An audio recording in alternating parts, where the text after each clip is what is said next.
Assalamu alaikum. Hopefully you all will be fine. In our previous lesson, we have started our new chapter, that is chapter number 5, and we have discussed some properties of the gases, physical properties of the gases, that is the diffusion, effusion and the pressure. हम आज उसी topic को हम continue करेंगे and we will study the some other properties of the gases. At the first, we will discuss the standard atmospheric pressure. Standard atmospheric pressure means the pressure of the air and that air that surround us. हम earth crust पे रहते हैं and this earth crust is called as the sea level. हम sea level पे रह रहे हैं, ठीक है, ज़मीन पे. तो ज़मीन पे रहने की वजह से हम अर्थ, हमें जो एयर ने चारों तरफ से सराउंड किया हुआ है, definitely they exert pressure on us. तो वो प्रेशर कितना है, उस प्रेशर को हम लोग जो है वो स्टैंडर्ड एटमॉस्फेरिक प्रेशर कहते हैं. And how we can measure that pressure. उस प्रेशर को मेजर करने के बहुत से इंस्ट्रूमेंट है, लेकिन लेबॉरेटरी में जो इंस्ट्रूमेंट इस्तेमाल होता है दैट इज़ द बैरोमीटर. ठीक है, अब ये बैरोमीटर क्या है. बैरोमीटर की अगर हम लोग कंस्ट्रक्शन देखें तो it consist of a glass tube, और वो ग्लास ट्यूब जो है वो यू शेप की होती है, यानी कि एक उसका एज जो है वो क्लोज होता है और दूसरा एज जो है वो उसका ओपन होता है. ठीक है, और ये जो ग्लास ट्यूब है इसकी लेंथ होती है 1 मीटर. 1 मीटर, या आप उसको 100 सेंटीमीटर भी कह सकते हैं, बिकॉज के 1 metre is equal to 100 centimetre, या आप उसको 1000 मिलीमीटर भी कह सकते हैं. यानी कि 1 metre is equal to 100 centimetre या 1 metre is equal to 1000 millimetre. ठीक है, अच्छा जी, एक ग्लास ट्यूब होती है, उसके साथ हमारे पास होता है एक टैंक. अब एक्चुअली प्रोसेस क्या होता है कि जो एक हमारी जो ग्लास ट्यूब होती है उसको हमने मरकरी से, ठीक है, इसके अंदर मरकरी फिलअप होती है. मरकरी का सिंबल क्या होता है, Hg. ठीक है, ये इसके अंदर जो है वो फिलअप है. और आपने क्या करना है कि इसको इस कॉलम को मरकरी से फिलअप करने के बाद इन्वर्टेड एक साइड पे थंब रख के हम उसको एक टैंक के अंदर इन्वर्टेड जो वो है वो उसको रख देते हैं, और उस टैंक के अंदर भी मरकरी फिल है.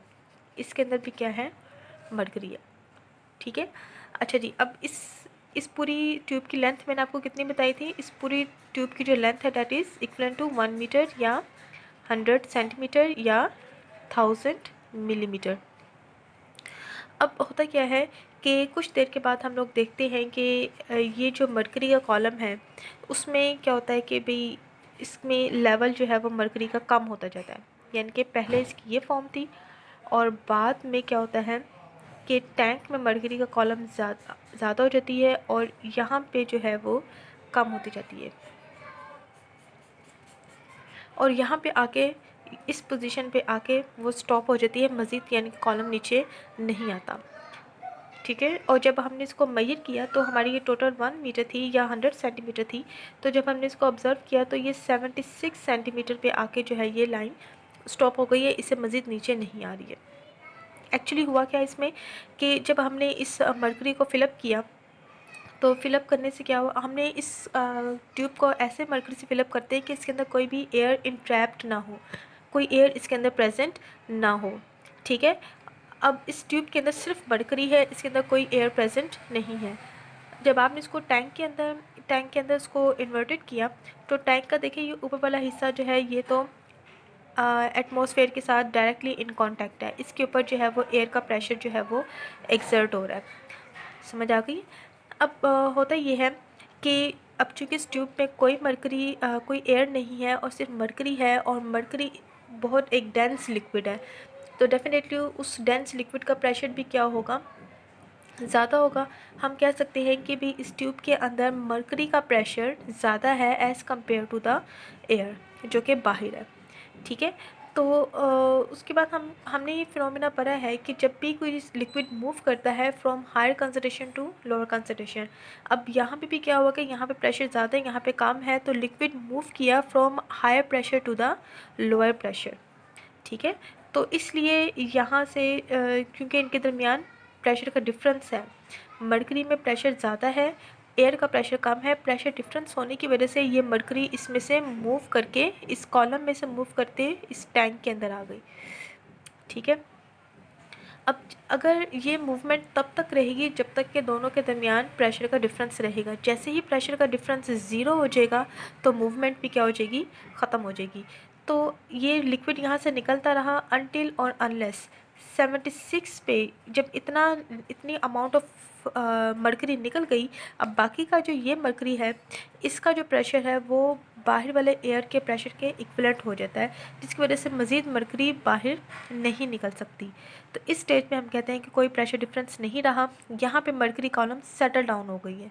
ठीक है, तो यहाँ से हम स्टैंडर्ड एटमॉस्फेरिक प्रेशर को हम इस तरह से डिफ़ाइन कर सकते हैं कि ये एयर का वो प्रेशर है जो कि मरकरी कॉलम को 76 सेंटीमीटर की हाइट पे स्टॉप कर देती है, फिक्स कर देती है, यहाँ से मज़ीद जो है वो नीचे नहीं आ पाती। तो वो जो एयर का प्रेशर होगा उसको हम क्या बोलेंगे, स्टैंडर्ड एटमॉस्फेरिक प्रेशर।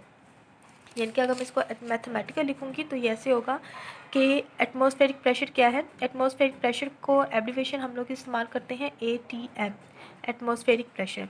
ATM क्या है, जो कि मरकरी कॉलम को कितनी हाइट पे, 76 सेंटीमीटर की हाइट पे फिक्स कर दे, तो वो जो भी प्रेशर होगा उसको हम बोलेंगे स्टैंडर्ड एटमॉस्फेरिक प्रेशर, और वो कितना हो जाएगा, वो 1 ATM होगा।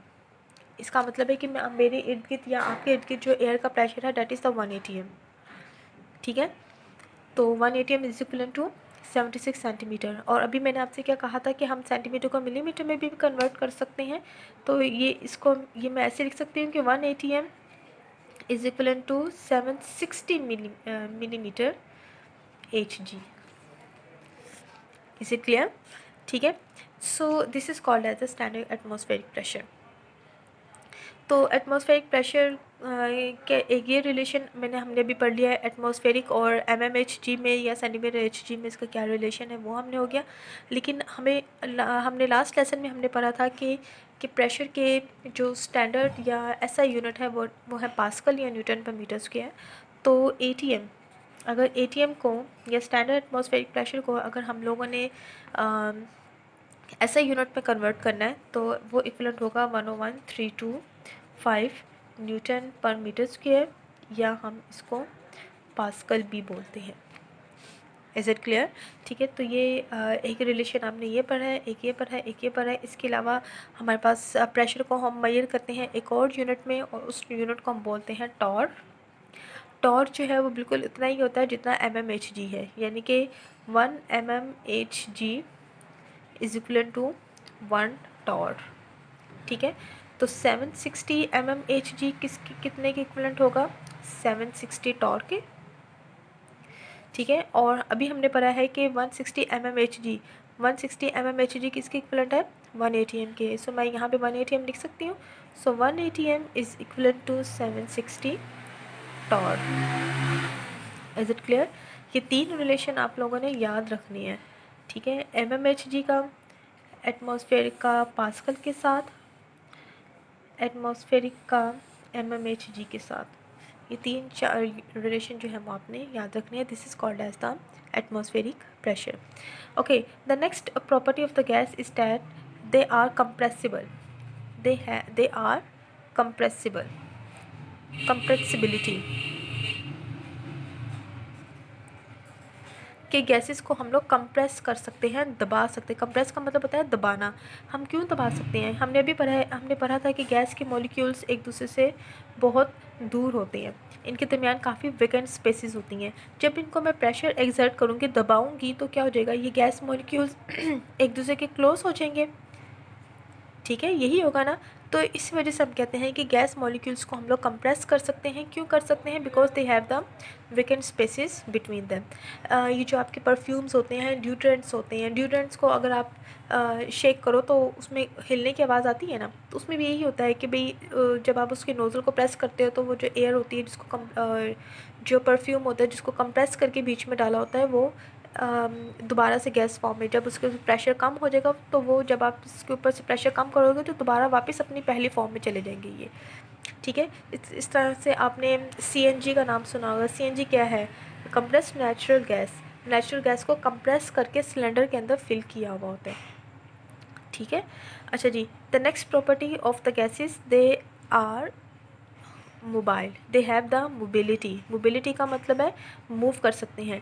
गैस मॉलिक्यूल्स हर वक्त मूव कर सकते हैं, क्यों? क्योंकि गैस मॉलिक्यूल्स के पास काइनेटिक एनर्जी होती है और उनकी ये जो एनर्जी होती है उसकी वजह से मॉलिक्यूल्स एक जगह से दूसरी जगह मूव करते हैं and they do the random motion, ठीक है। और इनकी मूवमेंट ये जारी रहती है अनटिल और अनलेस के सॉल्यूशन जो है वो होमोजीनियस ना हो जाए।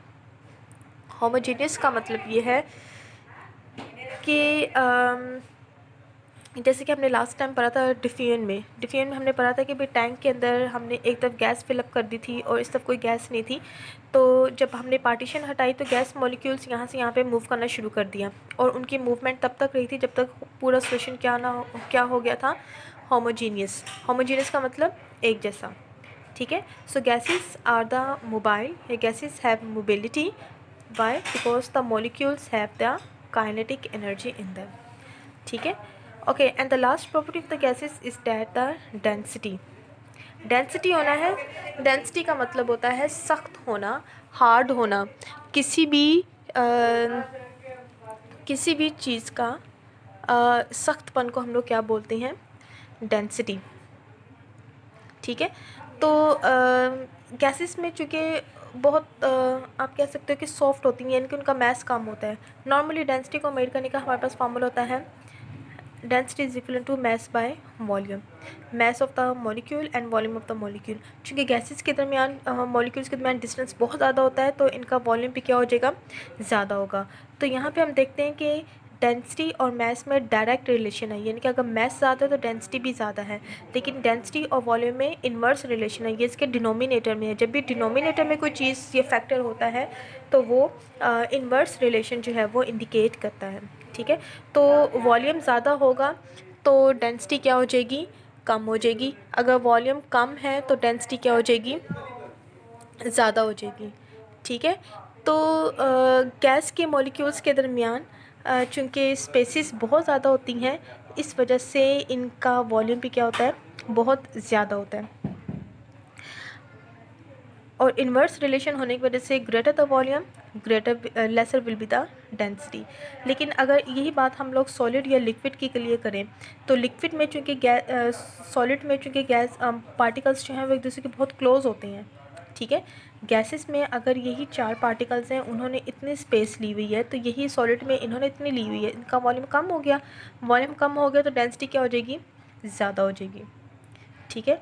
सो गैसेस आर लेसर डेंसर, या गैसेस की डेंसिटी कम होती है, क्यों? क्योंकि उनका वॉल्यूम ज़्यादा होता है और मैस भी क्या होता है, कम होता है, ठीक है। नॉर्मली जो गैसेस की डेंसिटी है उसके यूनिट, क्योंकि हम ये फॉर्मूला है ना डेंसिटी को मेजर करने का, तो मैस को हम लोग मेजर करते हैं ग्राम में और वॉल्यूम हमारे पास मेजर होता है cm क्यूब होता है, dm क्यूब होता है, मीटर क्यूब होता है। तो यहाँ पे हम जो गैसेस के लिए इस्तेमाल करते हैं डेट इज़ dm क्यूब, तो unit of the density is gram per dm cube. लेकिन आप सॉलिड और लिक्विड की बात करते हो, क्योंकि उसमें मैस को तो हम लोग ग्राम में मेजर करते हैं, लेकिन चूँकि उसका वॉल्यूम कम होता है तो उसके लिए हम लोग यूनिट भी छोटे इस्तेमाल करते हैं, डेट इज़ cm क्यूब, ठीक है। तो सॉलिड और लिक्विड के लिए जो डेंसिटी है वो ग्राम पर cm क्यूब में होता है, ठीक है। So thank you.